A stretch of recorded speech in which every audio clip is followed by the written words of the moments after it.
আমি ফেরদৌস হাসান মানিক। আমার বাড়ি পিরোজপুর জেলার নাজিরপুর উপজেলার শাঁখারীকাঠি ইউনিয়নের বুড়িখালী গ্রামে। তারপরে তিনি তার ফোন নাম্বার শেয়ার করেছেন।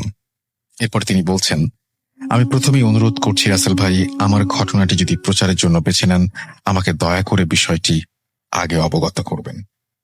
আমি অলরেডি আপনাকে জানিয়ে দিয়েছি। তারপরে তিনি লিখছেন, রাসেল ভাই, আমি 2012 সাল থেকেই আমি বিভিন্ন সময় বিভিন্ন ঘটনা শুনি এবং তারপরে তিনি বিভিন্ন বর্ণনা দিয়েছেন এবং তারপরে তিনি লিখছেন, তখন সালটা সম্ভবত 2005। আমি তখন ক্লাস 3-তে। শীতের দিন, জানুয়ারি মাস হবে হয়তো, এবং প্রায় 15 বছর আগের কথা রাসেল ভাই। আমার গ্রাম্য অঞ্চলে তখন সেচের তেমন একটা প্রচলন হয়নি। প্রাকৃতিক নিয়মেই গ্রাম্য অঞ্চলে যারা চাষি তারা চাষবাস করতেন এবং ফসলে পানি দিতে হয় এই সময়, আপনি জানেন। এবং এই ফসলে পানি দেয়া একটা নিয়ম মেনে চলতে হয়, যেটাকে আমরা গ্রাম্য ভাষায় বলি গণ। গণটা হচ্ছে অমাবস্যা পূর্ণিমাকে কেন্দ্র করে। ঘটনাটি আমার গ্রামের নজর আলী নামের একজনকে নিয়ে, যিনি মোটামুটি চাষাবাদের সঙ্গে যুক্ত ছিলেন। বয়স আনুমানিক তখন 50 থেকে 55 বছর হবে। দিনের বেলায় গ্রামের খালে পানি পাওয়া না গেলেও অমাবস্যার গণে রাতে খালে পানি আসে, যা ছোট খাল কেটে খেতে উঠানো হয়। তিনি একদিন খেতে পানি উঠানোর জন্য ফজরের আজানের সময় ঘণ্টাখানেক আগে ক্ষেতের উদ্দেশ্যে রওনা হন। বাড়ি থেকে ক্ষেত বেশ খানিকটা দূরে। খাল পাড়ি দিতে ওপারে যেতে যেতে 10-15 মিনিট সময় লাগে। গ্রামের মেঠো পথ, চারিদিকে কুয়াশায় ভরা। হাতে আছে একটি হ্যারিকেন। তার এমন প্রায় অভ্যেস ছিল রাতে খেতে পানি দেওয়ার। তাই সাধারণত রাতে যেতেন খেতে পানি উঠিয়ে ক্ষেতের পাশে নামাজ পড়ে পানিটাকে আটকিয়ে তারপরে তিনি বাড়ি ফিরতেন সকালে। একদিন হঠাৎ রাতের বেলায় তিনি ক্ষেতের আইল, যেটাকে আমরা গ্রাম্য ভাষায় বলি, সেখানে হ্যারিকেনের আলোতে, আলোটা নিভে যাচ্ছিল, যেন তিনি ঠিক করছিলেন। হঠাৎ তিনি দেখলেন যে আলোটা যতবারই ঠিক করেন ততবারই সেটা বাতাসে নিভে যাচ্ছে, কিন্তু সেখানে কোনো বাতাস নেই। তিনি ভাবছিলেন হ্যারিকেনে হয়তো তেল শেষ। এমন 4-5 বার হবার পর তার ভুলটা ভেঙে গেল। হঠাৎ পেছন থেকে কে একজন গম্ভীর কণ্ঠে বলে ওঠে, নজর, কি করিস? তিনি নিচু অবস্থাতে উত্তর দিলেন, দেখো না আমি কি করি। আবার একই কণ্ঠস্বর, একই প্রশ্ন ভেসে আসলো তার কানে। তিনি এবার বিরক্ত হয়ে পিছনে ফিরে তাকালেন। কেউ নেই। হ্যারিকেনটা নিভে গেল। তখন তার শরীরের মধ্যে হালকা ঝাঁকুনি দিলে ভয়ে তিনি তাড়াতাড়ি আইল ভেঙে বাড়ি চলে আসেন এবং বউকে পুরো ঘটনাটা খুলে বলেন। বউ বলল, হয়তো তোমার সঙ্গে কেউ মজা করেছে, অনেকেই তো আছে, হয়তো পাশের জমির কেউ হবেন উনি। পরের দিন আবার যথারীতি খেতে গেলেন, কিন্তু সেদিন তিনি আর ফিরলেন না। সকাল যায়, দুপুর আসে, তিনি আর বাড়ি ফিরছেন না। ক্ষেতের পাশেই ইলিয়াস নামে এক লোকের নার্সারি ছিল। উনি গাছে পানি দিতে উঠে হঠাৎ উচ্চ স্বরে চিৎকার দিয়েই অজ্ঞান হয়ে যান। তখন তার চিৎকার শুনে খালের ওপারে বাড়ির লোকজন তাকে ডাকাডাকি শুরু করে, কিন্তু কোনো উত্তর আসছিল না। তখন তার ছোট ভাই খেতে গিয়ে দেখলেন নজর আলীর লাশ, বিভৎস অবস্থা, তার মাথা কাদা মাটির ভেতরে ঢোকানো, ঘাড় ভাঙা অবস্থায়।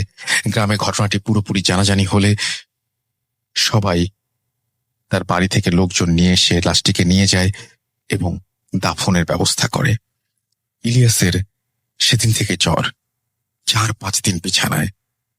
ঘটনাটি এখানেই শেষ হলে ভালো হতো, কিন্তু এটা মহামারীর মতো রূপ নিচ্ছিল আস্তে আস্তে। তার কবরটা যেখানে দেয়া হয় বাড়ির পাশের বাগানে, সেই বাগানের পাড়েই ছিল গ্রামের রাস্তা। মরে যাবার 7 দিন পর ওই বাড়ির রুস্তম নামে একজন লোক বাজারে চায়ের দোকান বন্ধ করে ফিরতে ফিরতে রাত প্রায় 12টা বেজে গেছে। ওই দিন যখন সে বাগানের পথ ধরে বাড়ি ঢুকবে, তখনই হঠাৎ চোখে পড়ল কবরের দিকে। সে যা দেখল, সে দেখার জন্য প্রস্তুত ছিল না। সে দেখল সাদা একটা গরু টর্চের আলোয় স্পষ্ট দেখতে পাচ্ছিল কবরের পাশে দাঁড়িয়ে কি যেন খাচ্ছে। টর্চ দিয়ে দেখতে দেখতেই গরুটা উধাও হয়ে গেল। উনি মোটামুটি ভালোই ভয় পেয়ে যান এবং কোনো মতে বাড়িতে এসে জ্ঞান হারিয়ে ফেলেন। তারপর থেকে সন্ধ্যার আগেই বাড়ি ফিরতেন, কিন্তু আরেকদিন হঠাৎ তিনি বাথরুমে যাওয়ার সময় উঠতেন এবং টর্চ নিয়ে তিনি উঠানের কানায় যখন যান তখন তিনি আবারও একটা অদ্ভুত দৃশ্য দেখেন এবং তাকে সেদিনও অজ্ঞান অবস্থায় ওই বাসার ওখানে পাওয়া যায়।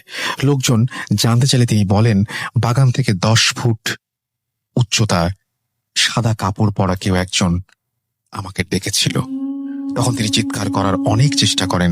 এক পর্যায়ে তিনি সাদা কাপড় পরা ওই অবয়বটা তার কাছে আসতে দেখে বিভৎস চেহারা দেখে জ্ঞান হারিয়ে ফেলেন।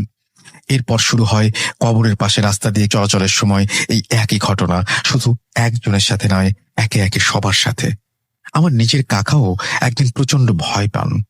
অনেক রাতে বাড়ি ফিরতেন তিনি এবং 5 মিনিটের পথ 2 ঘন্টায় শেষ হতো না এবং তিনি অবাক হয়ে যেতেন।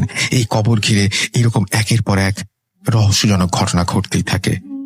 সেই রুস্তম আলীর জ্বর হবার পর আস্তে আস্তে কিছুদিন পর তিনি মারা যান। একদিন আমার পরীক্ষা চলাকালীন সময়ে কবরের পাশে থাকা সাঁকো পার হচ্ছিলাম। আমার পেছন দিকে বন্ধু খালে পড়ে যায় এবং মাথা কাদার ভেতরে ঢুকে যায়। পরে হুজুরকে দিয়ে কবর বন্ধ করে দেয়া হয় এবং মিলাদ পড়িয়ে দিলে আস্তে আস্তে ঘটনাটা বন্ধ হয়ে যায়। এই ঘটনাটি একটি সত্যি ঘটনা এবং এটি কবরকে কেন্দ্র করে। বিশ্বাস না হলে খোঁজ নিয়ে দেখতে পারেন, আমার ঠিকানা দেয়া আছে। যদি ভালো লাগে পড়ে শোনাবেন ঘটনাটি। পড়ে শোনালে আরো ঘটনা পাঠাতে উৎসাহী হব। আমি আপনাদের আবারও বলে দিচ্ছি, ঠিকানাটি আপনারা খোঁজ নিতে পারেন। যিনি লিখেছেন তিনি হচ্ছেন ফেরদৌস হাসান মানিক। তার বাড়ি পিরোজপুর জেলার নাজিরপুর উপজেলার শাখারিকাঠি ইউনিয়নের বুড়িখালী গ্রামে। যদি এই ঘটনার সত্যতা খুঁজে পান, আমিও অপেক্ষায় থাকলাম, আপনারা আমাকে জানিয়ে দেবেন। চলে যাচ্ছি আমাদের পরের ঘটনায়। Spirit, be here with me.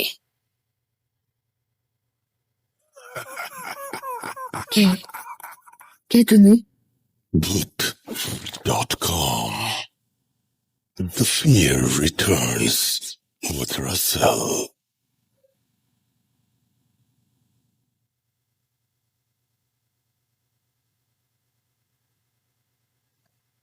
আমার সঙ্গে এই মুহূর্তে উপস্থিত আছেন হাফেজ মাইনুদ্দিন সাহেব এবং তাকে আপনারা বিভিন্ন সমস্যার কথা জানান এবং তিনি সেটা সমাধান করেন অনেক সময়, এবং সেটা আমি চেষ্টা করব যে তার সাথে আপনাদের যোগাযোগও করিয়ে দিতে ফেসবুকের মাধ্যমে বা অন্য কোনো মাধ্যমে কোনো একদিন। কিন্তু মুশকিলটা হচ্ছে একটাই, সেটা হচ্ছে উনি ক্যামেরার সামনে কখনো আসতে চান না। এটা একটা ঝামেলা আর কি। বাট উনি ওনার মতন থাকেন এবং আপনার যদি কোনো ধরনের কোনো সাহায্য বা সহযোগিতা দরকার হয় সেটা আমি তাকে জানিয়ে দিব এবং তিনি হয়তো সেইভাবে আপনাকে হেল্প করার চেষ্টা করবেন। হাফেজ মাইনুদ্দিন সাহেব, আপনাকে অনেক অনেক অভিনন্দন এবং স্বাগত জানাচ্ছি আমাদের আজকের এপিসোডে। আশা করছি আপনি ভালো আছেন। আলহামদুলিল্লাহ। আচ্ছা, আজকে আপনি যে ঘটনাটি শেয়ার করবেন, এই ঘটনাটি কোথাকার ঘটনা, কিভাবে ঘটেছে, কোথায়? ঘটনাটা আমি যেটা শেয়ার করব সেটা মুন্সিগঞ্জ। তো উনি প্রবাসী ছিলেন, প্রায় 10-12 বছরের বেশি বিদেশে থাকাকালীন ঢাকায় বাংলাদেশে আসলেন। ওনার গ্রামের বাড়িতে গেলেন। ওনার সাথে যে ঘটনাটা ঘটে গেছে প্রায় সপ্তাহখানেকের আগে দিয়ে উনি আমার কাছে আসলেন। উনি যখন নিজ বাড়িতে যান, গ্রামের বাড়িতে, তো সবাই তার ফ্রেন্ড সার্কেল যারা ছিল তারা সবাই মিলে একটু রাত্রিবেলাতেই তো সবাই আলোচনা করতে লাগলো, আড্ডা দিতে লাগলো। তো এর প্রায় রাত 1:30 বেজে গেছে। তা বাজারের মধ্যে আলোচনা করতে করতে, আড্ডা দিতে দিতে, তো যখন উনি বাড়ি ফিরতেছিলেন, উনি বাড়ি ফেরার পথে উনি একা হয়ে গেলেন। সবাইকে যার যা বাড়িতে পৌঁছে দেওয়া হলো, কিন্তু উনি ওনার বাড়িতে যখন আসতেছিলেন, বাড়ি ফেরার পথে তার একটি খাল ছিল, পুকুর যেটা ছোটখাটো। উনি ওই খালটা পার হবেন সেই মুহূর্তে উনি আমাকে বললেন যেটা ওনাকে প্রথমে পেছন থেকে একটা ডাক দেওয়া হয়। সে ডাকটা হচ্ছে, বলতেছে, ভাইজান। উনি এইটা ভাবলেন যে হয়তো আমি তো গ্রামে আসলাম, হয়তো আমার পরিচিত কেউ হতে পারি। তো উনি পিছনের দিকে তাকালেন, দেখেন যে না, পেছনে কেউই নেই। তখন তার দৃষ্টি নাকি সেই খালের মধ্যে গেছে। তখন উনি দেখতে পেলেন যে কোনো দেহ গঠন নেই, শুধু মাথাটা বিশাল আকৃতির, আর দুটা হাতের কবজি, শুধু দুটা পাঞ্জা পানিতে ভেসে আছে, এবং মাথাটা যে ভেসে আছে সেটা বিশাল আকৃতির ভাবে। তার যে অবয়বটা, দেহ গঠনটা কিচ্ছু নেই, শুধু মাথা এবং দুটা হাতের কবজি পানির মধ্যে ভেসে আছে। ওটা দেখার সাথে সাথে উনি খুব ভয় পেলেন, এবং সেখানে উনি দ্রুত সেই জায়গাটা ত্যাগ করে উনি বাড়িতে গেলেন। তো বাসায় যে কাউকে কিছু বলবেন বা কাউকে কিছু জানাবেন সেটা তার ছিল না, সবাই ঘুমিয়েছিল। তো উনিও নিজ মনে দোয়া পড়ে বিছানায় ঘুমাতে গেলেন। যখন উনি ঘুমাতে গেলেন, তো গ্রামে এখনো শীত প্রচন্ড আছে। তো উনি বললেন, যখন আমি একটা গায়ের মধ্যে কম্বল নিয়ে উঠলাম, ঠিক 5টা মিনিট আমি পুরোপুরি ঘুমাতে পারিনি। 5 মিনিট পর সেই কম্বল আমার মাথার থেকে সরিয়ে বলতেছে, ভাইজান।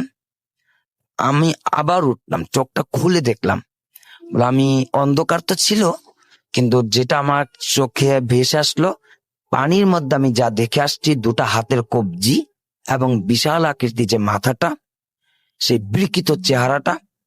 আমার মাথার থেকে কম্বলটা সরানোর পর, মুখ থেকে কম্বলটা সরানোর পর, এই কম্বলটা কিন্তু নিচ থেকে সরে গেল, উনি সরেনি।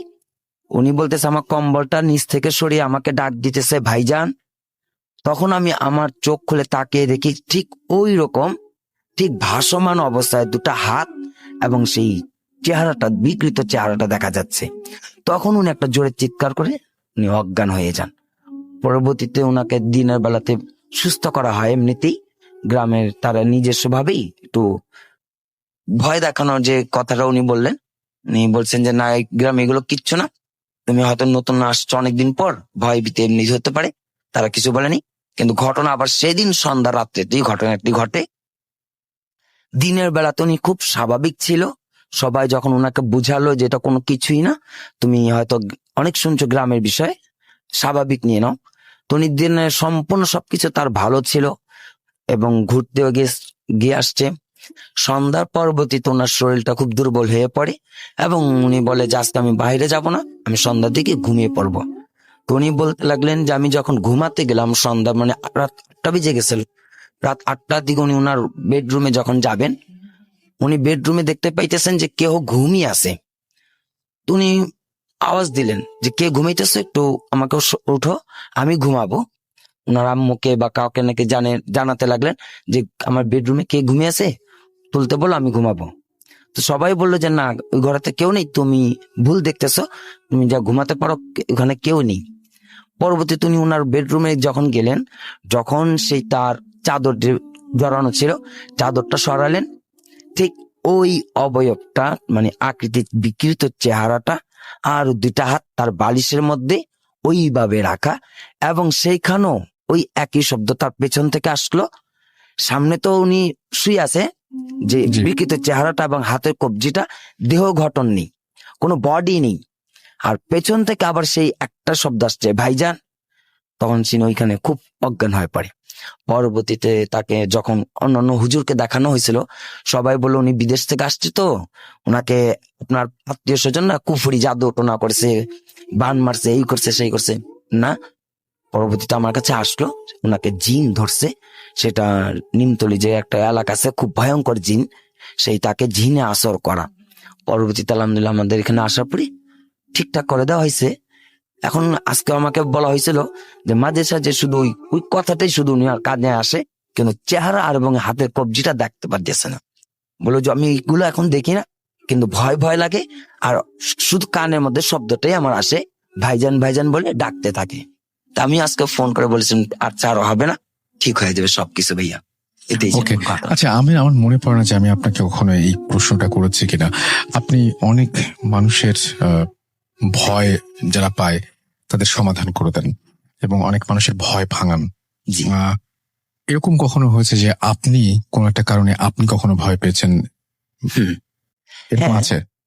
আমাদের ভয়টা তেমন না, যে আমরা যে ভয় থাকলে তো আমাদের এই বিষয়টা আমরা হাজির করি আমরা যখন বসি, জি। এবং এই বিষয়গুলো আমাদের প্রত্যেকটা দিন রাত্রেবেলা আমাদেরকে নিয়ে কথা বলতে হয়। তো এই জন্য আমাদের ভিতরে ভয়টা নেই। আমরা প্রতিটা রাত প্রতিটা রাত এইভাবে তাদের সাথে কথা বলা হয়, যার কারণে আমাদের এখনো কোনো ভয় নেই। তবে আমরা হয় অনেক আজ থেকে নয়, প্রায় অনেক আগেই যখন কিছু কিছু ভয়ঙ্কর বিষয়গুলো যখন কাজ করতে গিয়েছিলাম, তখন খুব ভয় পাওয়া গেছে। তখন তারপর আবার কিছু মানুষের কারণে, আচ্ছা, যেমন আমাদের দেখা একজন মসজিদের খতিব ছিলেন, উনি জি, ওনার ছাত্রীকে জিন ধরেছিল। আমি যখন কাজ করতেছি, সেই ইমাম সাহেব হুজুর তো ভয় পেয়ে তার মানে একটা লাফ দিয়ে সোফা উপরে দাঁড়িয়ে গেছে। তখন আমাদের ভিতরে ভয় চলে আসছে যে ওস্তাদ জি আপনার কেন এমন হলো? তো বললো না না না, আমি না ভয় পেয়ে গেছিলাম, কারণ আসছে তো আমার চোখে ধরা পড়ে আচ্ছা, আমি গেছে। একদমই তখন আমিও ভয় পেয়েছিলাম। প্রশ্নটা হয়তো খুব অন্যরকম লাগতে পারে, তারপরে জি। করি। সেটা হচ্ছে যে এরকম কখনো হয়েছে যে আপনি আসলে যাকে হাজির করতে চেয়েছেন জি, সে হাজির না হয়ে অন্য একজন আপনার সামনে হাজির হয়েছে, এরকম কখনো হয়েছে? এরকম হয়। এরকম হয় না? জি। আচ্ছা, তখন কি এটা- করেন? হ্যাঁ, সেটা আমি আরেকটু বিষয় বলি। মিরপুর, এটা জি, মিরপুর 12.5 কালসি, ওখানে একটা জিন আছেন আব্দুল্লাহ করে নাম। আমি ওনাকে ডাকতেছিলাম। জি। উনি আমরা একজন আমার আলেম। খুব অদ্ভুত লাগছে জি, যে জি। আমি উনি একজন হয়তো আলেম। ভেবে বলবো যে ওই যে আমাদের ভূত.com এ আমাদের কাজ, আমাদের যে সাউন্ড করেন না শাকির ভাই, আপনি ওইভাবে বললেন আছে না আব্দুল্লাহ, মানে এরকম, মানে খুব নর্মাল ব্যাপার। জিন মানে, তো সেখানে হচ্ছে আব্দুল্লাহ, উনি একজন খুব বড় আলেম, 250 ভাষা কথা জানে। উনি ভারত চলে যাবেন, কারণ ওইখানে একটু সমস্যা ছিল। তো তো সেই জিনটাকে যখন আমাদের রাত্রে বসে ডাকতেছিলাম আমাদের এলিমের জন্য, কিছু শিক্ষাবার জন্য, তো আমরা খুব বারবার স্মরণ করতেছি, বারবার স্মরণ করতেছি, আপনি আসেন, আমাদের খুবই প্রয়োজন, আপনাকে আমার দরকার। আসছে অন্য একটা জিন। তো উনি সে বলতেছে যে না, উনি তো আসতে পারবে না। তো আমি বললাম আমি তো আপনাকে খুঁজিনি, আমি তো আপনাকে তালাশ করিনি, আপনি কেন আসছেন? বলছে আমাকে দেওয়া তুমি সব। বললাম না। তো এই যে জিনটা আসছিল, উনি উনার মতো আলেম ছিলেন না এবং ভালো ছিলেন না। উনি এসে আমাদের একটা লোককে একটা ক্ষতি করে গেছিল। আচ্ছা, উনি একটু বদমেজাজি ছিলেন। তো তো ওনাকে যখন বললাম তোমার লাগবে না, তুমি চলে যাও, আমরা আব্দুল্লাহকে খুঁজতেছি, আমরা সেই সম্মানী যিনি আলেম আছেন, উনাকে আমাদের অনেক কিছু প্রশ্ন করতে হবে, জি, উনাকে দরকার। আমরা এই কথাটা কেন বললাম?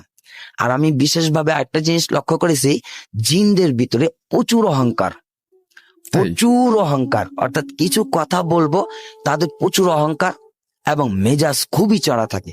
একটু 19-20 হলেই কাউকে না কাউকে আঘাত করেই যায়।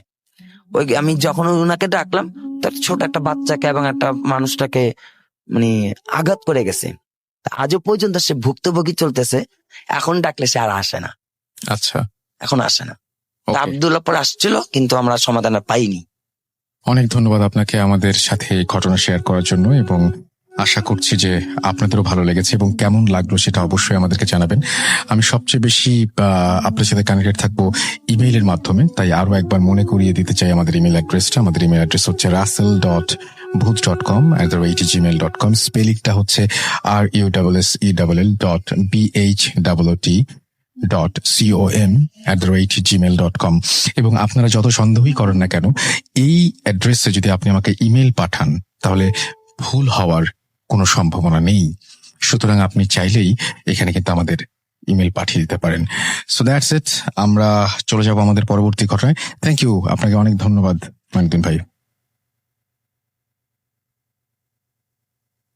Spirit, be here with me.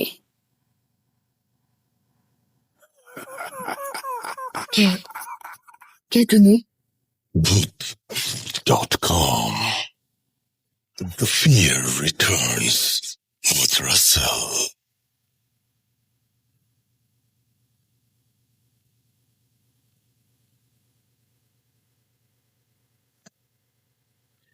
আরো একবার আপনাদের সবাইকে স্বাগত জানাচ্ছি, আমি রাসেল। শুনছেন ভূত.com, এবং এই মুহূর্তে আমার সঙ্গে উপস্থিত আছেন আমাদের আজকের অতিথি। আর তার একটা ঘটনা তো আপনাদের অবশ্যই শোনাবো, তবে তার আগে যেটা জানাতে চাই সেটা হচ্ছে আমাদের ইমেল অ্যাড্রেসটা আরো একবার মনে করিয়ে দিতে চাই। আমাদের ইমেল অ্যাড্রেস হচ্ছে russell.booth.com@gmail.com। এই অ্যাড্রেসে আপনার নাম, ঠিকানা এবং ফোন নাম্বার সহ আপনার জীবনে ঘটে যাওয়া বা আপনার জানা সেরা ঘটনা লিখে পাঠিয়ে দিন আমাদের কাছে। ঘটনার শুরুতে অবশ্যই উল্লেখ করুন যে ঘটনাটি আপনি স্টুডিওতে এসে শেয়ার করতে চান, নাকি আপনি চান আপনার ঘটনা আমরা পড়ে শোনাই? যারা দেশের বাইরে রয়েছেন তারা সরাসরি অডিও ক্লিপ পাঠাতে পারেন বা লিখেও পাঠাতে পারেন ঘটনাটি। আর আমার সাথে এই মুহূর্তে এই স্টুডিওতে যেই অতিথি উপস্থিত আছেন তার সাথে চলুন একটু পরিচিত হই। আপনার নামটা প্লিজ একটু বলবেন, আপনি কোথা থেকে আসসালামু আসছেন? আলাইকুম। আমার নাম মোহাম্মদ সানি। আমি আসছি উত্তরা থেকে। আমার গ্রামের বাড়ি বরিশালে। ওকে, তো আপনার ঘটনায় চলে যাই। আমার ঘটনাটা 2003 সালে, তখন আমি ক্লাস 3-তে পড়ি। আমার গ্রামের বাড়ি বরিশালেই, ওখানেই ঘটনাটা আমার ফ্যামিলির সাথে। তখন আমার একটা ছোট ভাই ছিল, আর বলে নেই আমার বাড়িতে অনেকগুলো ঘর, মাঝখানে একটি বড় উঠান, আর বাড়ির পিছনে একটি খাল। খালে আপনার ভাইয়ের বয়স তখন কত হবে তাও? আমার ভাইয়ের বয়স 2 বছর বা 2.5 বছর এরকম। তো আমার ঘরের পাশে একটা ঘর আছে, ওই ঘরে একটা দাদি থাকতো, তার একটা নাতনি আছে। তারা দুজনেই থাকতো। তার ছেলে মেয়ে যারা আছে সবাই মানে আপনার নিজে দাদি না? না, আমার নিজে তাই না, আমার আচ্ছা। ঘরের পাশে। জি। তো ওই দাদির ছেলে মেয়ে যারা কেউই থাকতো না, তারা অন্য জায়গায় চাকরি করতো, এইসবতে বাইরে থাকতো। আর দাদি আর নাতি ওখানেই থাকতো। উনি একটু মানে অন্য টাইপের, মানে সবাই ওনাকে একটু ভয় পাইতো। বলতো যে বাড়িতে যারা ছিল বাচ্চারা, তাদেরকে তার কাছে যেতে নিষেধ করতো সবাই, যে সে একটু তান্ত্রিক টাইপের এরকম কিছুটা। মানে ঝগড়া করতে কেউ যদি বাচ্চারা ওখানে যেত তাহলে নিষেধ করতো, যে বরদোয়া দিবে এরকম কিছু একটা। তো সবাই আর কি ওনাকে সবাই ভয় পাইতো। জি। তো একদিন আমার ছোট ভাই ওই দাদির লাগানো ফল গাছ থেকে পাতা ছিঁড়ে ফেলে। তো তখন এই নিয়ে দাদি অনেক বকাঝকা, গালিগালাজ এগুলো করা শুরু করে আমার আম্মাকে, আমার ছোট ভাইকে। এই সময় আমার একটা দুঃসম্পর্কে এক চাচা, সে বাড়িতে হঠাৎ এসে উপস্থিত হয়। সে গালাগালি এগুলো শুনে তারপর দাদিকে উল্টো আরো বেশি গালাগালি করে। সবাই তাকে নিষেধ করছিল যদিও গালাগাল না দেওয়ার জন্য, কারণ সবাই জানে যে সে একটু অন্য টাইপের। তো তারপর সে অনেক বেশি তাকে বকাঝকা করার পর দাদি এক পর্যায়ে মানে রেগে গিয়ে আমার ভাইকে এরকম একটা বরদোয়া টাইপের বলে যে শেষ হয়ে যাবে ও। তো এর কিছুক্ষণ পর, ঘন্টা খানেক পরে, আমার ছোট ভাইকে পাওয়া যাচ্ছে না খুঁজে। সারা বাড়িতে এদিকে ওদিকে খোঁজ করার পর পাওয়া যাচ্ছিল না। তখন আমাদের বাড়ির পাশে আরেকটা বাড়ি আছে, মানে ওই যে খালের কথা বললাম, ওই খালের ঘাটে ওই বাড়ি থেকে একটা আন্টি ছিল। উনি খালের ঘাটে যাইয়ে দেখে যে আমার ভাইয়ের লাশ ওখানে একটা বাঁশের সাথে বেজে আছে। তখন আর কি সবাই জানাজানি হলো। আমার আম্মা খুবই কান্নাকাটি করতেছিল, সবাই বাড়িতে একদম অন্যরকম একটা অবস্থা। আমার ভাইকে দাফন টাফন করা হলো। এর পরের দিন আমার এক ফুফা আমাদের ঘরে ঘুমাচ্ছিল। তখন রাত 2টা-1টার দিকে সে ওয়াশরুমে যাওয়ার জন্য আমাদের ঘরের পিছনে, যেখানে খাল ছিল, খালের একটু আগে আমাদের পাকের ঘর, ওখানে বসে মানে ওয়াশরুমে ওখানে গিয়েছিল। তারপর ওর পাশেই হচ্ছে যে ওই যে দাদির কথা বললাম, ওনার একটা পেয়ারা গাছ ছিল। তো উনি ওখানে যখন বসেছিল, তারপর হঠাৎ করে উপরে তাকানোর পর দেখে যে পেয়ারা গাছের পাশে একটা সাদা শাড়ি পরা একটা বুড়ো টাইপের এক মহিলা একটা বাচ্চা কোলে নিয়ে দাঁড়াই আছে। এরপর আমার ওই ফুপা এক চিৎকার দিয়ে বাসায় চলে আসে, সবাইকে বলে ঘটনাটি। এরপর আর কি যদিও ওই দাদির নামে আর তেমন কেউ কিছু বলে না, কারণ যদিও কারো কাছে কোনো প্রমাণ নেই, কিন্তু সবাই তাকে ভয় করতে এই পর্যন্ত। এরপর 3-4 বছর পর আমার দাদি, ওই যে দাদির কথা বলতেছি, ওই দাদি মারা গিয়েছে। তারপর মারা যাওয়ার প্রায় 1-1.5 মাস পর তার যে ছেলের বউ, সে ওই আমাদের বাড়ির পাশে একটা ধান ক্ষেত ছিল, ওখানে ধান শুকানোর পর কবরস্থানের পাশ থেকে আসতেছিল। তো এরপর দেখে যে কবরের উপর মানে ওই দাদি বসে আছে এবং তাকে ইশারা দিয়ে ডাকছিল। এরপর ওই আমার যে চাচি আর কি, দাদির বউ, উনি ভয় পেয়ে অন্য সাইড দিয়ে দৌড়ে বাড়িতে চলে আসে, সবাইকে এটা নিয়ে বলে যে এইভাবে ওনার শাশুড়িকে দেখছে কবরের উপর। তো এরপর থেকে ওই কবরের আশেপাশে তেমন কেউ আর যায় না ভয়ের জন্য। তো এই ছিল আমার ঘটনা। অনেক ধন্যবাদ আপনাকে আপনার ঘটনার জন্য, এবং আশা করছি যে আপনি খুবই নার্ভাস ছিলেন পুরোটা সময়, এবং আপনি বলছিলেন যে এটা আপনার ফার্স্ট টাইম মাইক্রোফোনের সামনে, রাইট? জি। তো যাই হোক, কেমন লাগলো সেটা অবশ্যই আমাদের জানাবেন। আমাদের ইমেল অ্যাড্রেস তো আপনারা জানেনই, এবং ফেসবুকে আপনি আমার সাথে যোগাযোগ করতে পারেন www.facebook.com/russell.স্বাধীন আর USSELL.SHADHIN। DHIN। এবং আশা করছি যে আপনারা আমাকে আরো ঘটনা পাঠাবেন, এবং ঘটনা পাঠানোর নিয়মটা আমি একটু বলে দিই। আপনার নাম, ঠিকানা এবং ফোন নাম্বার সহ আপনার জীবনে ঘটে যাওয়া বা আপনার জানা সেরা ঘটনা লিখে পাঠাতে হবে আমাকে। ঘটনার শুরুতে অবশ্যই উল্লেখ করুন যে ঘটনাটি আপনি স্টুডিওতে এসে শেয়ার করতে চান, নাকি আপনি চান আপনার ঘটনা আমরা পড়ে শোনাই। যারা দেশের বাইরে রয়েছেন তারা সরাসরি অডিও ক্লিপ পাঠাতে পারেন বা লিখেও পাঠাতে পারেন ঘটনাটি। তো যাই হোক, থ্যাংক ইউ আপনাকে আমাদের স্টুডিওতে আসার জন্য। আপনাকেও ধন্যবাদ।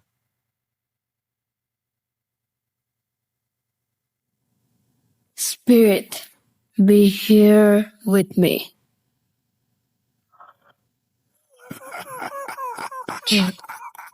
কে তুমি?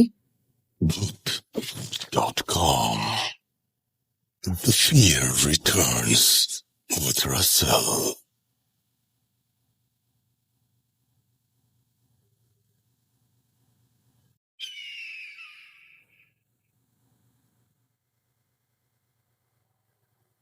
Welcome back, you are listening to ভূত.com এবং আমি রাসেল আছি সাথে, এবং আশা করছি পুরোটা সময় আপনি আমাদের সাথে ভালো আছেন এবং এনজয় করছেন ভূত.com এর প্রতিটি স্টোরি। আমি এখন যেটা করব সেটা হচ্ছে আমাদের সঙ্গে আরো একজন নতুন অতিথি আছেন, তাকে আপনাদের সাথে পরিচয় করিয়ে দেবো। আপনার নামটা প্লিজ একটু বলবেন, কোথা থেকে এসেছেন সেটা কাইন্ডলি একটু বলবেন। ধন্যবাদ রাসেল ভাই। আমি মোহাম্মদ শাহিদ হোসেন হৃদয়, ধানমন্ডি থেকে এসেছি।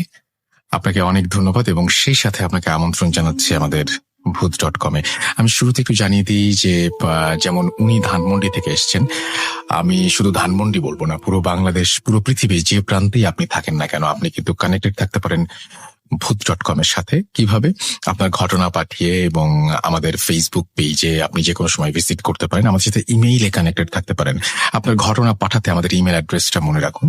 আমাদের ইমেল অ্যাড্রেস হচ্ছে russell.booth.com@gmail.com।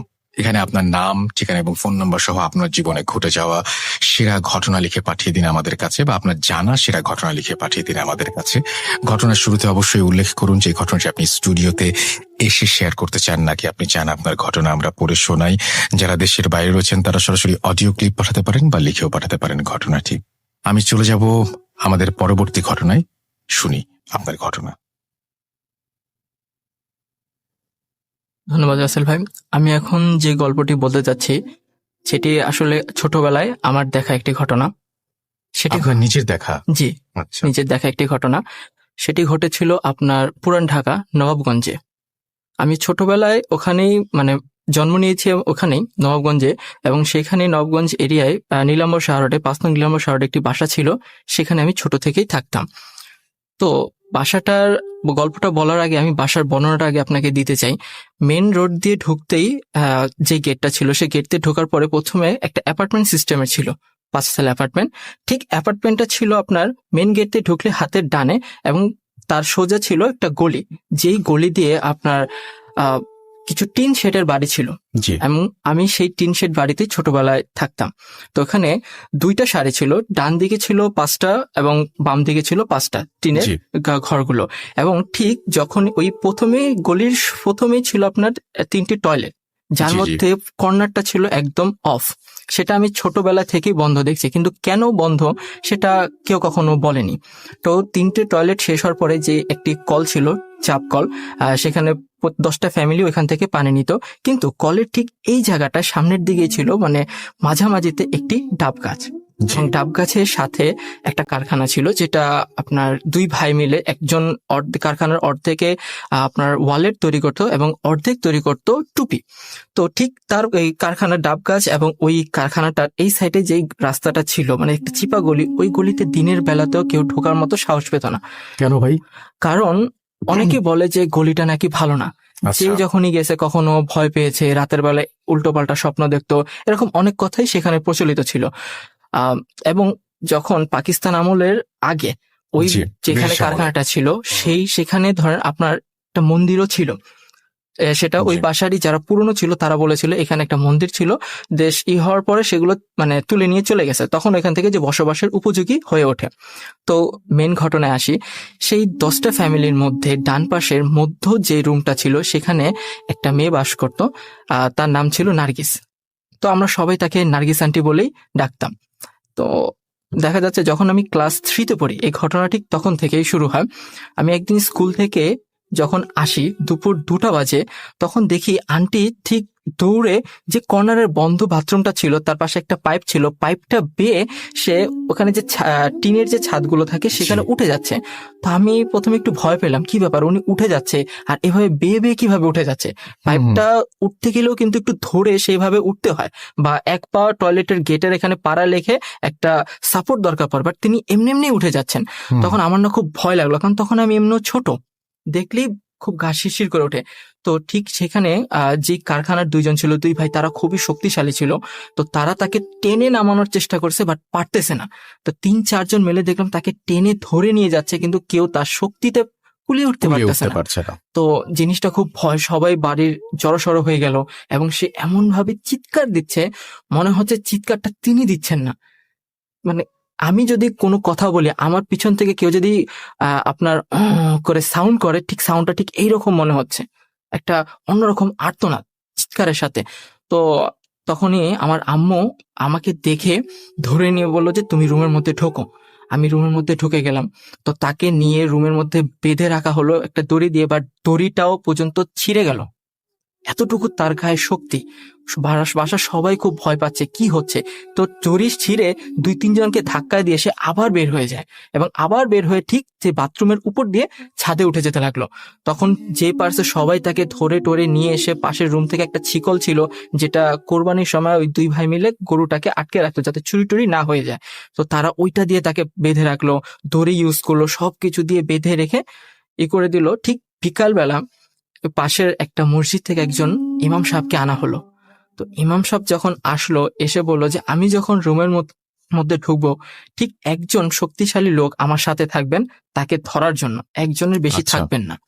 তো যেই বলা সেই কাজ। তো ওই কারখানারই একজন এসে তাকে পিছন থেকে ধরে রাখলো এবং হুজুর তার সামনে এসে বসলো। এটা আমি মানে ভিতরে কি হয়েছিল সেটা উনি বাহিরে আসার পরে সেটা শুনেছিলাম তার কাছ থেকে, কারণ আমি সেই মসজিদে ছোটবেলায় আপনার আরবি পড়তাম।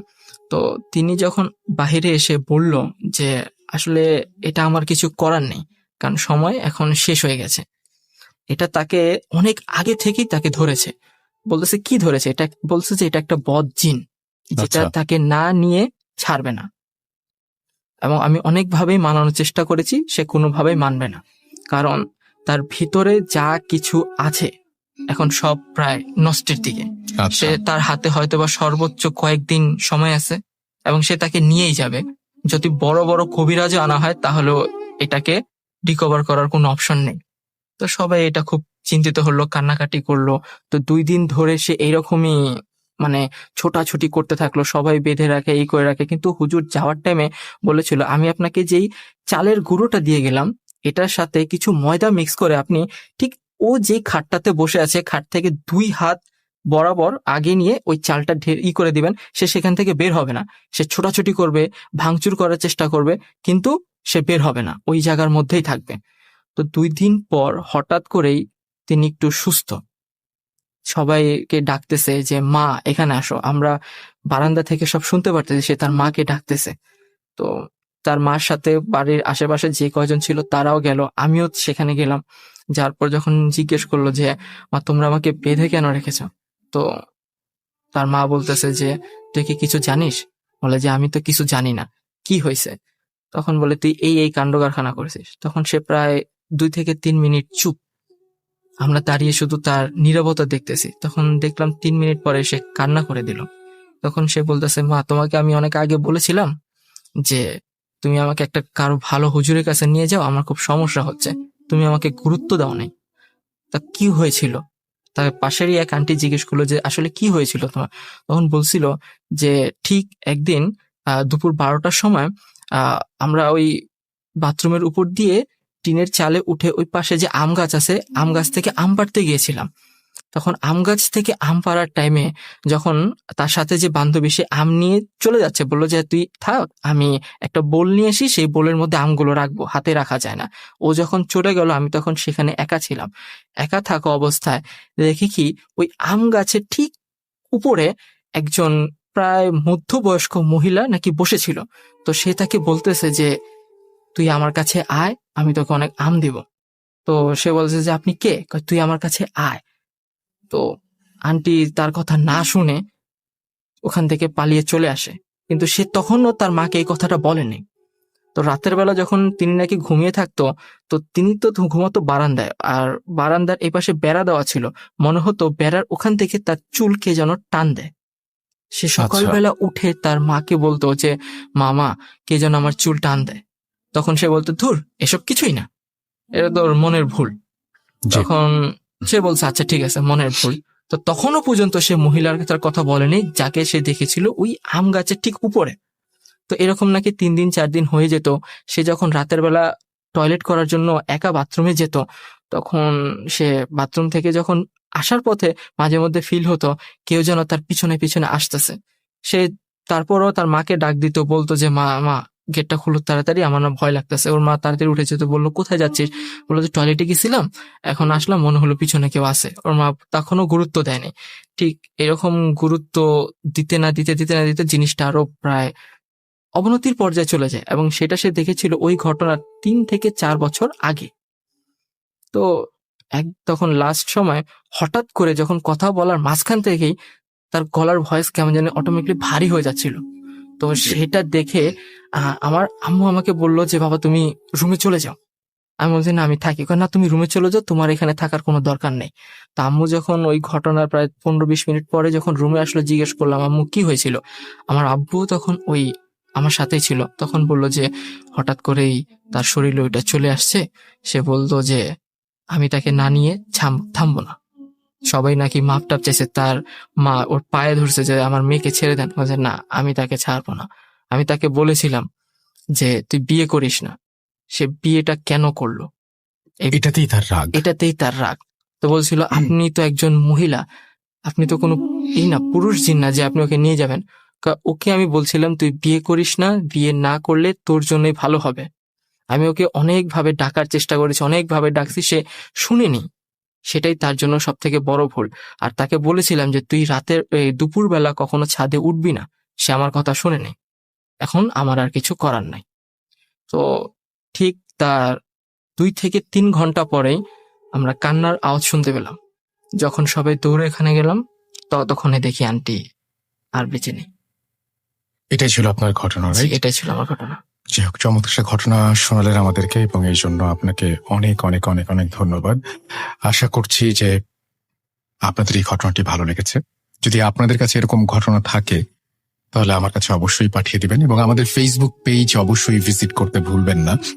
আমাদের ভূত.com এর ফেসবুক পেজ যেমন রয়েছে, ভূত.com এর গ্রুপও রয়েছে, যেখানে আমি সরাসরি আপনাদের সাথে কমিউনিকেট করব, এবং আমার সাথে আপনি কথা বলতে পারবেন, এবং যে কোনো ইনফরমেশন আপনি আমাদেরকে যেমন জানাতে পারবেন, আমার কাছ থেকে জানতেও পারবেন। আর আমাদের ইমেল অ্যাড্রেসটা সবসময় মনে রাখবেন, which is the most important thing, যেটা হচ্ছে যে আপনার এটা মনে রাখলেই চলবে। আমাকে পাওয়ার সবচেয়ে সহজ উপায় এটা আমি বলবো, আর সেটি হচ্ছে russell.booth.com@gmail.com। অ্যান্ড এইখানে আপনি যদি আমাকে ইমেল পাঠান, আপনার যে কোনো ধরনের, মানে আপনি ফেক পেজে ল্যান্ড করতে পারেন, আপনি ফেক পেজে চলে যেতে পারেন, অনেক ধরনের ঝামেলা হতে পারে। বাট ইমেইলে যখন আপনি আমার সাথে কমিউনিকেট করবেন, তখন এই ইমেলটা শুধুমাত্র আমার কাছে আসবে। সো এটার সাথে আপনার এবং আমার যোগাযোগ করাটা অনেক বেশি সহজ। সো এখানে পাঠিয়ে দিন, এবং মেইলগুলো আমি সবসময় নিজে চেক করি। সো আপনাদের জন্য কোনো সমস্যা হবে না। আশা করছি আপনাদের দারুণ দারুণ সব ঘটনা পাবো। আপাতত আপনাকে অনেক ধন্যবাদ আপনার ঘটনার জন্য।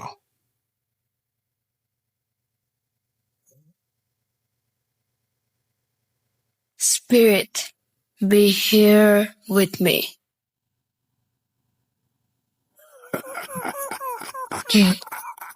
কে তুমি?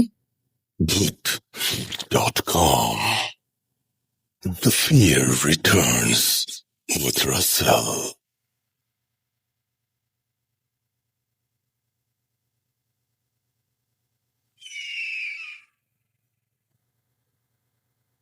Welcome back. আপনাদের সবাইকে আরো একবার স্বাগত জানাচ্ছি। আমি রাসেল, শুনছেন ভূত.com, এবং ভূত.com এ আমাদের সঙ্গে এই মুহূর্তে আছেন আফনান ভাই। আমরা তার ঘটনা শুনবো, তবে তার আগে জানিয়ে দিই আমাদের ইমেল অ্যাড্রেসটা। আমাদের ইমেল অ্যাড্রেস হচ্ছে russell.booth.com@gmail.com। এখানে আপনার নাম, ঠিকানা এবং ফোন নম্বর সহ আপনার জীবনে ঘটে যাওয়া বা আপনার জানা সেরা ঘটনা লিখে পাঠিয়ে দিন। ঘটনার শুরুতে অবশ্যই উল্লেখ করুন যে ঘটনাটি আপনি স্টুডিওতে এসে শেয়ার করতে চান, নাকি আপনি চান আপনার ঘটনা আমরা পড়ে শোনাই? যারা দেশের বাইরে রয়েছেন তারা সরাসরি অডিও ক্লিপ পাঠাতে পারেন বা লিখেও পাঠাতে পারেন ঘটনাটি। এটা কমপ্লিটলি আপনার ব্যাপার, আপনি কিভাবে ঘটনা পাঠাবেন। আর এখন যেটা করব, আমরা সরাসরি চলে যাব আফনান ভাইয়ের কাছে এবং আফনান ভাইয়ের কাছ থেকে তার ঘটনা শুনবো। থ্যাংক ইউ রাসেল ভাই, আমাকে আবার সুযোগ দেওয়ার জন্য। রাসেল ভাই, এখন যে ঘটনাটা আমি শেয়ার করব, ঘটনাটি এটিও ব্ল্যাক ম্যাজিক রিলেটেড, কিন্তু এটি নর্মাল ব্ল্যাক ম্যাজিক রিলেটেড না। এটা টোটালি একটু ডিফারেন্ট একটা জিনিস, যেটা আমার নিজেরই বিশ্বাস করতে কষ্ট হয়। তো ঘটনাটির সময়টা 88 যে বন্যাটা হয়েছিল এর ঠিক পরবর্তীকালীন সময়। এই ঘটনাটির যে প্লেস সেটি হচ্ছে ফরিদপুর জেলার বোয়ালমারী উপজেলার চাপাধার বিল নামে একটা জায়গা আছে। আমার দাদা বাড়ি ফরিদপুরে, তো যার কারণে আমি ওই চাপাধার বিল ওদিকে আমার আত্মীয় স্বজন আছে, ও ওনাদের কাছে মুখে মুখে এই ঘটনাটি আমি শুনেছিলাম। পরবর্তীতে হালকা ছোটবেলা শুনেছিলাম, তো পরবর্তীতে এটি আরো একটু গভীরভাবে বিষয়টা আমি শুনেছি। তো সেই ঘটনাটি আজকে আপনাদের সাথে আমি শেয়ার করব। তো 1988 সালের পরে, মানে তখন তো মোটামুটি অত্র এলাকা টোটালটাই বন্যায় প্লাবিত হয়ে গিয়েছিল। তো বন্যা যখন শেষ হয়ে যায়, অনেকেরই ঘর বাড়ি, অনেকে ওই বন্যার সময় অনেক দূরে চলে গেছে, বেশ কিছু জায়গা ফাঁকা টাকা হয়ে যায়। তো একসময় হয় কি, বন্যার ঠিক পরে ওই ফকির গোছের একজন লোক আসেন ওই এলাকায়। তো লোক আসেন, ওই সময় কিন্তু লোকজন ওনাদেরকে খুব মানে ভক্তি করত, সম্মান করত। দেখা যেত যে ওই ফকির অনেককে পানি পড়া দিচ্ছে, কাজ হয়ে যাচ্ছে, অনেকে দোয়া নিতে যেত, কাজ হয়ে যেত। এই জন্য অনেকের একটা ভক্তির একটা জায়গা ওনার প্রতি সৃষ্টি হয়। তো এর মধ্যে এই ঘটনা সপ্তাহখানেক হওয়ার পর হঠাৎ একটি শিশুর ডেড বডি পাওয়া যায় বাসার বাইরে। মানে রাতের বেলা সবাই শুয়েছিল সবার সাথে, কিন্তু মানে সকালবেলা ডেড বডি পাওয়া যায়। কিন্তু রাসেল ভাই, ডেড বডিতে কিন্তু কোনো চিহ্ন নাই, মানে শরীরে কোনো চিহ্ন নাই যে কিভাবে মারা গেছে, সাপে কেটেছে না কিভাবে মারা গিয়েছে, বা কেউ গলা টিপে মেরেছে বা কিভাবে, কোনো চিহ্ন নেই, একদম স্বাভাবিক। এবং দেখে মনে হচ্ছে সে মারা যায়নি, সে জীবিত, কিন্তু আসলে মারা গিয়েছে। এখন এটা কেন, কিভাবে মারা গেল, পরিবারের লোকজন কিছু বুঝতে পারছে না। চিন্তা করছে হয়তো বা রাতের বেলা ওই কোনো কারণে বের হয়েছিল আমাদেরকে না জানিয়েই, হয়তোবা বাইরে গিয়ে ভয় পেয়েছে বা কোনো কারণে মারা গিয়েছে, এটাই মনে করেছে। তাছাড়া অন্য কেউ আর কিছু মনে করেনি। এই ঘটনা রাসেল ভাই সপ্তাহ 2-3 পরে আবার একই টাইপের একটা ঘটনা ঘটে, একটি বাচ্চা মারা যায়। সেখানেও একই অবস্থা, মানে শরীরের কোনো চিহ্ন নাই, কিচ্ছু নাই। তো এরকম ঘটনা যখন ঘটতে থাকে তখন এলাকার লোকজন, তখন ওনারা বলেন যে এলাকায় মনে হয় পিশাচের আবির্ভাব ঘটেছে। এখন অন্য মুরব্বীরা বলছে যে আচ্ছা, পিশাচ যদি হবে তাহলে তো ওই ছেলের রক্ত খাবে, মাংস খাবে, এরকম বলতেছে। তো কিছুই না, নিশ্চয়ই অন্য কোনো কারণে মারা গেছে, এইভাবে বলছে। কিন্তু রাসেল ভাই 1টা 2টা 3টা 4টা যখন এরকম 10-12টা বাচ্চা মারা গেল, তখন কিন্তু এটা সবার একটু টনক নড়েছে যে কি ব্যাপার, এটা এরকমটা হচ্ছে কেন।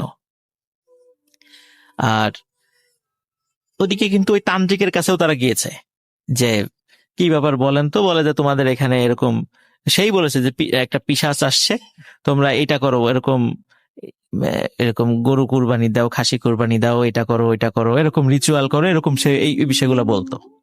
তো দেখা যেত এটা বলার পরে মাসখানেক বন্ধ থাকতো, পরে আবার শুরু হতো, বলে তাহলে আবারও এটা করো। তো এরকম রাসেল ভাই চলছিল এই বিষয়টা। তো এর মধ্যে ওই গ্রামের একজন লোক ফরিদপুর সদর হসপিটালে যায়।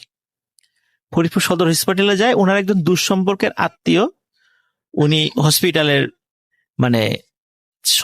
ছিলেন, তাকে দেখার জন্য যায় আর কি।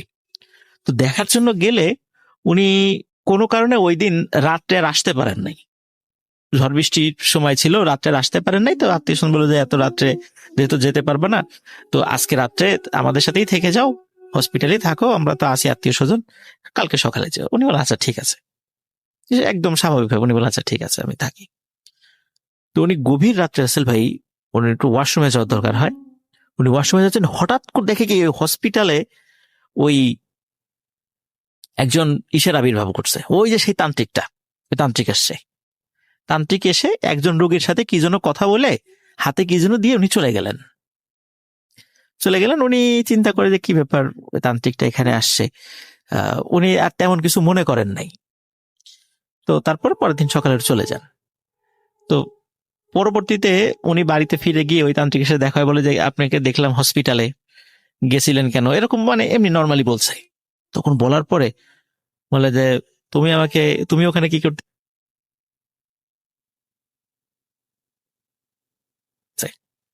এতে করে ওনার মনে একটা সন্দেহ জাগে, কি ব্যাপার, আমি স্বাভাবিকভাবে বলতে পারতো যে গেছিলাম একটা কাজে, বা কোনো আত্মীয় স্বজন ছিল, বা কোনো রুগী দেখতে গিয়েছি, এটা বলতে পারতো। উনি আমাকে পাল্টা এত কোশ্চেন করে কেন, এটা ওনার মনের মধ্যে সন্দেহ যায়। কিন্তু উনি আর এগুলা নিয়ে আর বেশি ঘাটাঘাটি করেন নাই।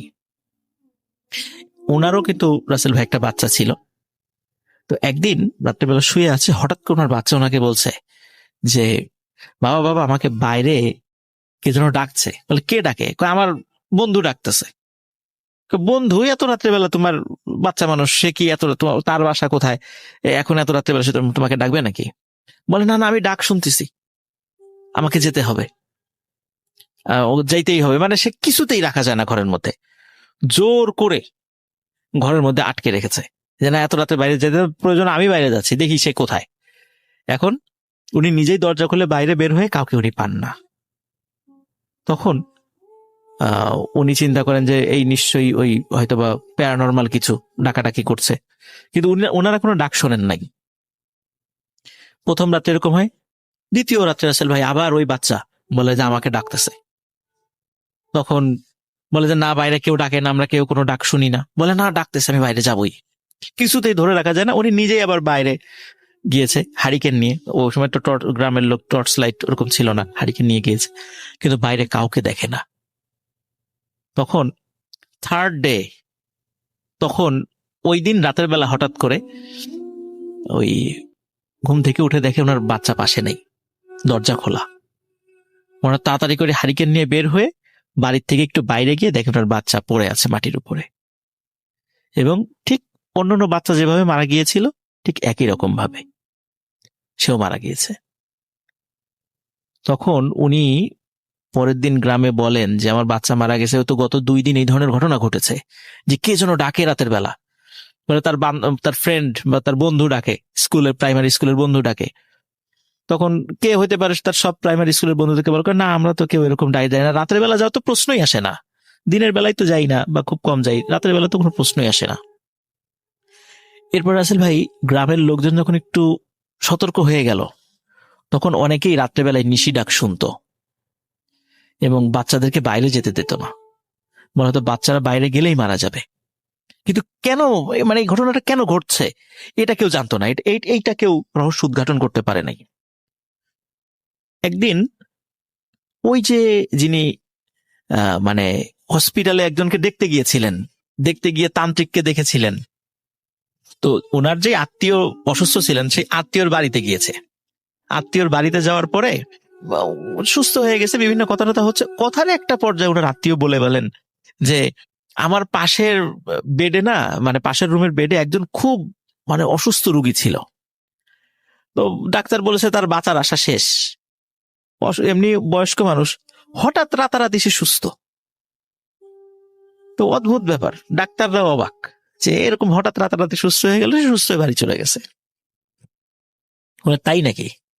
তখন উনি চিন্তা করতেছে কি ব্যাপার, পাশের বেডে আমি তো এরকম তান্ত্রিককে আসা দেখেছিলাম, তান্ত্রিককে কোনো হয়তোবা তাবিজ তাবিজ হয়তোবা করতে পারে, এই জন্য সে সুস্থ হয়ে গেছে, উনি এই বিষয়টা মনে করেছেন। কিন্তু ওনার মনে সন্দেহ যায় নাই, কারণ ওনার বাচ্চা মারা গেছে, ওনার মনে সন্দেহ যায় নাই। তো উনি হসপিটালে গিয়ে, একটু শিক্ষিত লোক ছিল উনি, ওনার ক্লাস 8 পর্যন্ত পড়েছিল আর কি, হসপিটালে গিয়ে উনি বলছিলেন যে অমুক অমুক সময় এই বেডে কে ভর্তি ছিল, তার একটু ঠিকানা দিতে পারবেন? তো হসপিটালের যারা আয়া বা অন্য যারা ছিলেন ওয়ার্ড বয়, তাদের কাছ থেকে ওই লেজার বই দেখে ওই ঠিকানা সংগ্রহ করেছে। ঠিকানা সংগ্রহ করার পরে তার সাথে যায় দেখা করেছে, বলে যে আপনি সুস্থ হয়ে গেলেন কি? দেখুন কিছুতে বলতে চান না, কিছু একটা বিষয় লুকাতে চান উনি। তখন বলে যে আপনি কি কেন শুনতে চাচ্ছেন? বলে যে আমার একজন লোক অসুস্থ, আমি একটু শুনতে চাচ্ছি আপনি কিভাবে সুস্থ হইলেন, মানে কেমনে এটা সম্ভব হইলো? তখন বলে যে ও গ্রামে একটা মানে কবিরাজ টাইপের আছে, উনি একটা পানি পড়া দিবেন, আপনি সুস্থ হয়ে যাবেন। তখন বলে যে কোন গ্রামের নাম বললেন, দেখে কি যে এইটা সেই চাপাদার বিলের ওই গ্রামটা।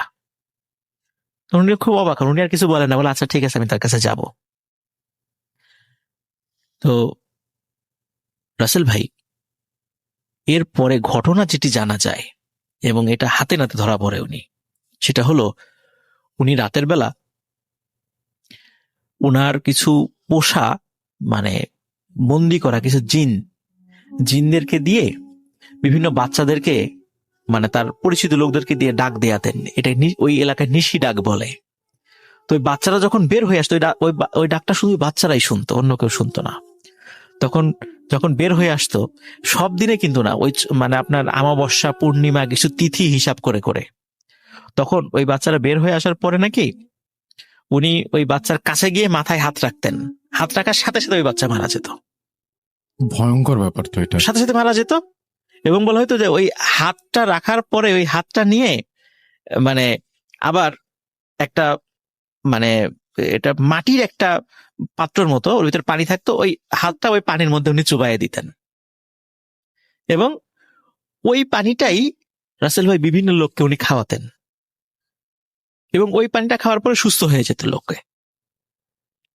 এখন তাকে যখন ধরা হয়েছে যে তুমি এটা কাজটা কেন করো, তখন সে বলে যে বাচ্চাদের তো অনেক হায়াত থাকে, আমি ওদের আত্মাটা বের করে নিয়ে আসি এবং এইটা ট্রান্সফার করি এইভাবে, এই প্রক্রিয়াতে। তো পরে লোকজন এতটা ক্ষিপ্ত হয়, মানে গ্রামের লোক তো মানে খুব আবেগী, তো ওনারা এতটা ক্ষিপ্ত হন যে ওনাকে ওই বাঁশ দিয়ে পিটিয়ে মেরে ফেলেন ওই তান্ত্রিককে, মানে এতটা, কারণ অনেক লোক মারা গেছে তো এখানে। তো এরপর থেকে রাসেল ভাই ওই ওনার মৃত্যুর পরে ওই নিশি ডাক ওইখানে কেউ আর শোনা কখনো যায় শোনা যায়নি। আর কখনো শোনা যায় নাই। এবং বাচ্চা ওই যে অস্বাভাবিক যে মৃত্যুর কথা বলছেন সেরকমও করে না উনি ওই তান্ত্রিকের মৃত্যুর পরে এই ধরনের কোনো শোনা যায় নাই। আর আসলে ভাই এই ঘটনাগুলো বিশ্বাস করা কিন্তু একটু কঠিন, যে আসলে আমি এতক্ষণ ধরে ঠিক এই জিনিসটাই চিন্তা করছিলাম। হ্যাঁ, যে এটা আসলে হয় কিভাবে। কিন্তু আমি রাসেল ভাই ঘটনাটা পরবর্তীতে অ্যানালাইসিস করেছি যে এটা কিন্তু ভারতে এই ধরনের ঘটনার নজির আছে। আমি পরবর্তীতে এইটা নিয়ে অ্যানালাইসিস, ভারতে এই ধরনের নজির আছে। তারপরে মিশরে মিশর এবং ওমানে এই ঘটনার নজির আছে, এবং ব্রাজিল এবং আর্জেন্টিনা এবং পেরু এই তিনটা দেশে এই ঘটনার নজির আছে, যে এই টাইপের কিছু কথা একদম উপজাতি পর্যায়ে এই ধরনের কিছু কিছু বিষয় ওদের আছে। আদিবাসীদের মধ্যে এই ব্যাপারগুলো, হ্যাঁ, আদিবাসীদের মধ্যে বলা যায় এই টাইপের কিছু জিনিস আছে, কিন্তু এখন হয়তো বা অনেকে এটা বিশ্বাস করেন না, বা এটা কিভাবে কি হয় এটা বিশ্বাস করেন না। আমার নিজের কাছে এটা বিশ্বাস করতে কষ্ট হয় যে বলা হয় যে কোনো অসুস্থ ব্যক্তিকে যদি পানিটা খাইয়ে দেওয়া হয় উনি সুস্থ হয়ে যাবেন। এইটাই হলো এই চিকিৎসার এই পদ্ধতি, মানে উনি একটা মানুষকে হত্যা করে ওই পানিটা আবার একজন অসুস্থ ব্যক্তিকে খাইয়ে দিবেন এবং উনি সুস্থ হয়ে যাবেন। তো এই পদ্ধতিটা, এটার নাম আমি জানি না রাসেল ভাই, এটা কি পদ্ধতি, আমি নাম উচিত না, একদম বলতে পারি না এটা, মানে আসলে কারণ কি দেখা যাচ্ছে যে ওই তান্ত্রিককে কেউ বলেন সুস্থ করতে, তান্ত্রিক তার মতো করে একটা পানি পড়া নিয়ে আসছে, কিন্তু উনি তান্ত্রিক যে কিভাবে পানি নিয়ে আসছে এটা কিন্তু ওই রোগীরা জানে না। তো যার কারণে এই বিষয়টা গোপনই ছিল, কিন্তু পরবর্তীতে তান্ত্রিক স্বীকার করেন, স্বীকার করে লোকজন ক্ষিপ্ত হয়ে তাকে মানে গণপিটুনিতেই মানে উনি মারা যান আর কি। এটা ছিল রাসেল ভাই। আপনাকে অনেক ধন্যবাদ আপনার ঘটনার জন্য এবং ভূত.com আসার জন্য আপনাকে অনেক ধন্যবাদ। আপনাকেও রাসেল ভাই অসংখ্য ধন্যবাদ। ভূত.com ইনশাল্লাহ আশা করছি, মানে আল্লাহ যদি হায়াতে রাখেন, সুস্থ রাখেন, ইনশাল্লাহ সবসময়ই আসবো। Thank you so much. Thank you.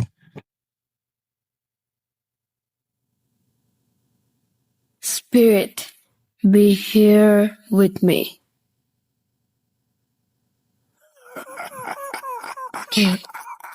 কে তুমি?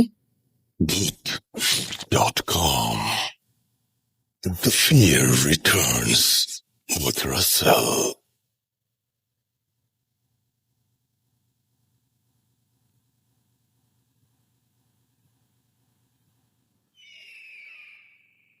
আসসালামু আলাইকুম, আমি সাফিয়া বলছি। আমার প্রথম ঘটনাটি হচ্ছিল দড়িলাফ। সেখানে আমি নিশির কথাটি বলেছিলাম। নিশি নামে মেয়ের ঘটনাটি আপনারা শুনতে চেয়েছেন, আর তাই আমি সরাসরি ঘটনায় ফিরে যাচ্ছি। নিশির সাথে আমার পরিচয় হয়, আমরা যে বাসায় ভাড়া থাকতাম সেই বাসার নিচতলায় নিশিরাও ভাড়া থাকতো। ওই ছাদে টুকটাক কথা হতো।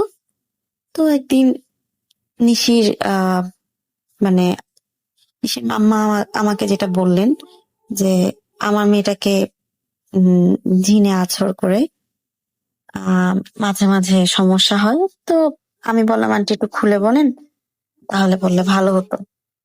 নিশির আম্মা আগে বললো আগে ওর দাদা বাড়ির কথাটা আমি বলি। আমি যখন নতুন বিয়ে হয়ে যাই ওর দাদা বাড়িটা গিয়ে দেখি, ওর দাদা বাড়িটা ছিল দোতলা মাটির বিল্ডিং, আর হচ্ছে তার সামনে একটা উঠান, তারপরে হচ্ছে একটা ছোট পুকুর, ঠিক পুকুরের একটু পরেই হচ্ছে বাঁশবাগান। তো ওদের আশ্রমটা ছিল ওই বাঁশবাগানের কাছাকাছি। তো নিশির মা নতুন বউ হয়ে যখন ওই বাড়িতে গেলেন, তো তখন উনাকে ওই আশ্রমে যাওয়ার জন্য কাউকে না কাউকে সাথে নিয়ে যেতে হতো, কারণ অনেক দূর, অনেক রাতের বেলা গেলে একটু ভয় লাগে, স্বাভাবিক। তো এরকম বছর এক যাওয়ার পর যখন নিশি ওনার পেটে আসলেন, তখন সবাই ওনাকে মানা করতেন যে দেখো এত সাহস দেখিও না, একা একা কখনো আশ্রমে যাবে না। তো নিশির মা একদিন মনে করলেন না, বছর খানিক হয়ে গেল, এখন তো একা যাওয়া কোনো ব্যাপার না, আমি এখন অন্ধকারেও রাস্তা চিনবো, যে আমি কিভাবে যেতে হয় আমি বুঝবো। তো কোনো একটা কারণে একদিন উনি নিজেই চিন্তা করে বসেন যে না, আর কাউকে ডাকবো না, এখন আমি মোটামুটি চিনি জানি, আমি একাই যেতে পারবো। যাই হোক, আন্টি হাতে হারিকেন নিয়ে ঠিকই গেলেন, কিন্তু ফেরার পথে হঠাৎ ওনার মনে হলো যে ওনার ঠিক পায়ের কাছ দিয়ে কোনো কালো বিড়াল দৌড়ে গেল। উনি একটু চমকে গেলেন, ভয় পেলেন ঠিকই, চমকে গেলেন। উনি তখন আয়াতুল কুরসি পড়তে পড়তে রুমে ঢুকলেন। উনি ওটাকে এত পাত্তাই দেননি যে এটা নিয়ে কোনো ইস্যু হতে পারে। যাই হোক, তিনি কিছুদিন পর খেয়াল করলেন যখন উনি একা থাকেন, ওনার কেন যেন মনে হয় ওনার আশেপাশে কেউ আছে। যখন উনি আয়নায় তাকান, তখন ওনার কেন জানি মনে হয় ঠিক আয়নার দিকে উনি একা না, ঠিক তার আয়নার দিকে তাকালে মনে হতো যে পিছনে কেউ আছে। আর কখনো যদি উনি মানে মানে আছে না যে এক জায়গায় একা হেঁটে যাচ্ছে, একা হাঁটছে, ওনার একা পায়ের শব্দ, কিন্তু মনে হতো যে আরেকজন যদি পাশে হেঁটে যায় তখন তার পায়ের শব্দটাও উনি শুনতে পাচ্ছেন, কিন্তু আসলে তো ওনার সাথে কেউ নেই। এই ব্যাপারটা উনি কার সাথে শেয়ার করবেন এগুলো চিন্তা করতে করতে উনি ভাবলেন না, ওনার শ্বশুর বাড়িতে উনি একজন মানুষই পেয়েছেন যিনি একটু নামাজি, মানে একটু কোরআন তেলাওয়াত এগুলো নিয়ে থাকেন। এটা হলো ওনার শ্বশুর মশাই, মানে নিশির দাদা। ওনার সাথে উনি সবকিছু শেয়ার করলেন। তখন নিশির দাদা চিন্তা করলেন যে না, ব্যাপারটা ভালো না, কেমন একটু খারাপের দিকে যাচ্ছে। তো নিশির দাদা দেরি না করে উনি একটা হুজুরের কাছে গেলেন। গেলে হুজুর খালি একটা পানি পড়া দিলেন যে আপনার মানে বাচ্চা না হওয়ার আগ পর্যন্ত আপনি এই পানি পড়াটা খেয়ে যাবেন, আর কখনো একা যাবেন না। আর বাচ্চা যখন হবে আপনার সন্তানটিকে আপনি সাবধানে রাখবেন, চোখে চোখে রাখবেন। এই যাক, নিশি হলো। নিশি হওয়ার পর ওনারা অনেক খুশি। নিশি যখন হয়, নিশি নাকি অনেক মানে ফর্সা, অনেক সুন্দর, ওর চুল মানে অনেক, মানে ওর চুলটা এত সুন্দর ছিল। নিশির আম্মা তখন বললেন মনে মনে যে না, আমার মেয়েটার চুল অনেক সুন্দর হবে, মাশাল্লাহ। সত্যি আমি তো নিশিকে দেখেছি, নিশি সত্যি খুব সুন্দরী একটা মেয়ে। ও দেখতে অনেক সুন্দর। ওর চুলের প্রশংসা সবাই করে। ওর চুল হাঁটুর নিচ পর্যন্ত, মানে অনেক বড়, অনেক লম্বা চুল। আমি ওর মানে চুল দেখে মানে সারাক্ষণ অবাক হয়ে থাকতাম যে এত সুন্দর চুল কারো থাকে, খালি ভাবতাম। আচ্ছা, কিন্তু নিশির একটা সমস্যা আমার একটু লাগতো, কেমন যেন একটু মানে ওর দিকে ভালো করে তাকালে মনে হতো যে ওর ঘাড়টা, মাথাটা একটু নুইয়া থাকে, মানে একটু কুঁজু হয়ে থাকে। সব ঠিক, মানে ওদিকে জানি কেমন একটু কুঁজু হয়ে থাকে। এটা নিয়ে আমি আসছি, এটারও একটা কারণ আছে। আচ্ছা, আমি নিশির কথায় আবার ফিরে যাই। নিশির শৈশবকাল, অনেক ছোট নিশি তখন, প্রায় 1-2 বছর। সে তখন হাঁটতে পারে, কথা বলতে পারে আদো আদো। তো উনি একদিন নিশিকে নিয়ে ওই পুকুরে গিয়ে গোসল করলেন। গোসল করে ফেরার পথে হঠাৎ নিশি ভুলেই মনে হয় দৌড়ে একটু মানে ওই বাঁশ বাগানের ভিতরে চলে গেলেন। উনি নিশির পিছন পিছন গেলেন, নিশিকে বুকে ঝুঁকে নিয়ে আসছিলেন। তো নিশির মনে আরো আগ্রহ জাগে যে মা কেন আমাকে যেতে দিল না, আমি আমি কেন গেলাম না, আমাকে আমি তো ওখানে একটু খেলার জন্য যেতেই পারি। তো নিশির মা, নিশি তো অনেক ছোট, ওকে বোঝাতো যে তুমি যেও না, একা যাবে না, আমাকে নিয়ে যাবে, যেখানে যাবে আমাকে বলে যাবে। ছোট মানুষ, ও খেলার ছলে বা কোনো কারণে মানে এগুলো পাত্তা দিত না। তো ঘটনাটা হচ্ছে, নিশি একদিন মানে নিশির মা পুকুরে গোসল করছে, নিশি একদিন ওনাকে না জানিয়ে ওই বাঁশবাগানে ঢুকে যায়। ঢুকে যাওয়ার পর আবার উনি নিশির মা বুঝতে পারেন যে নিশি আবার বাঁশবাগানে গিয়েছে, তো নিশিকে অনেক বকা দেন।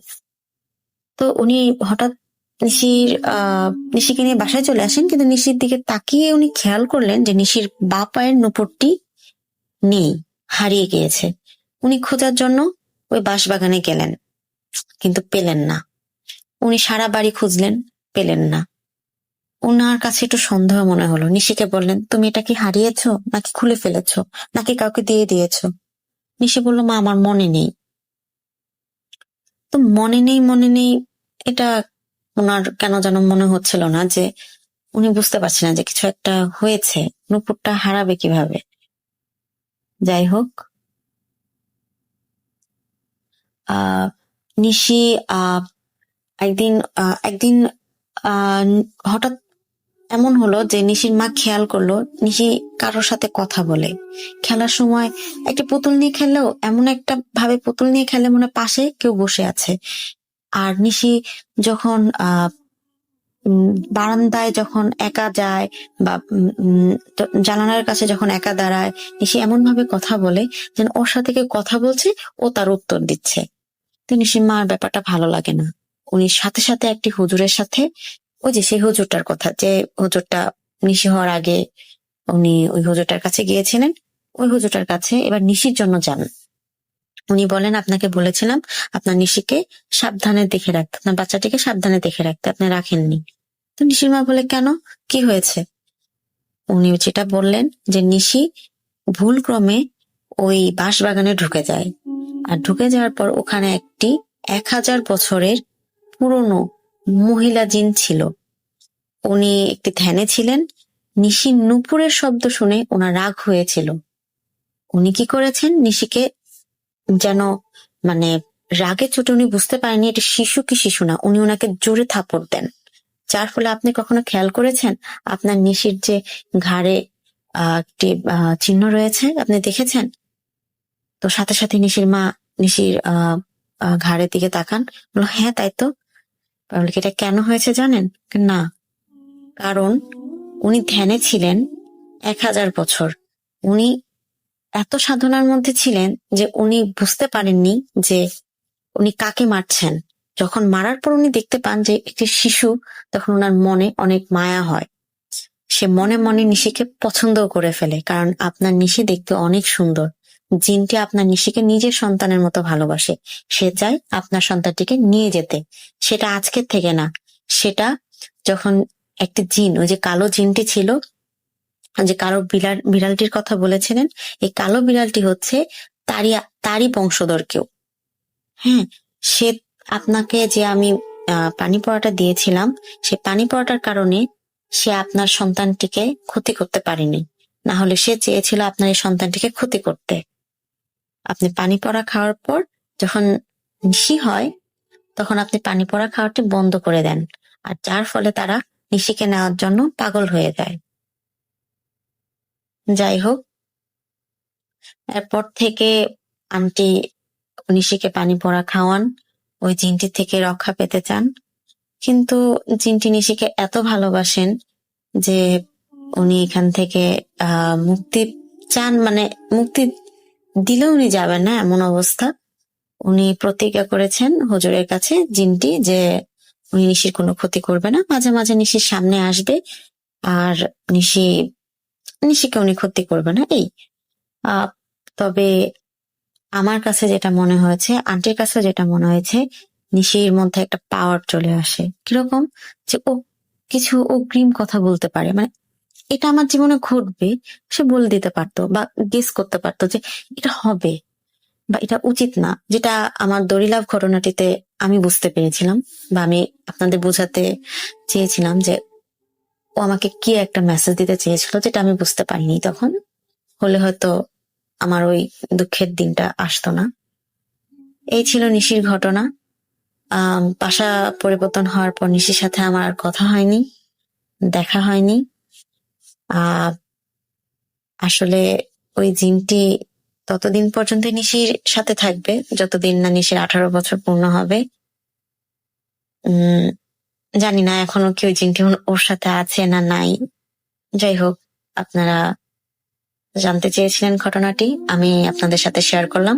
ভালো থাকবেন, আল্লাহ হাফেজ।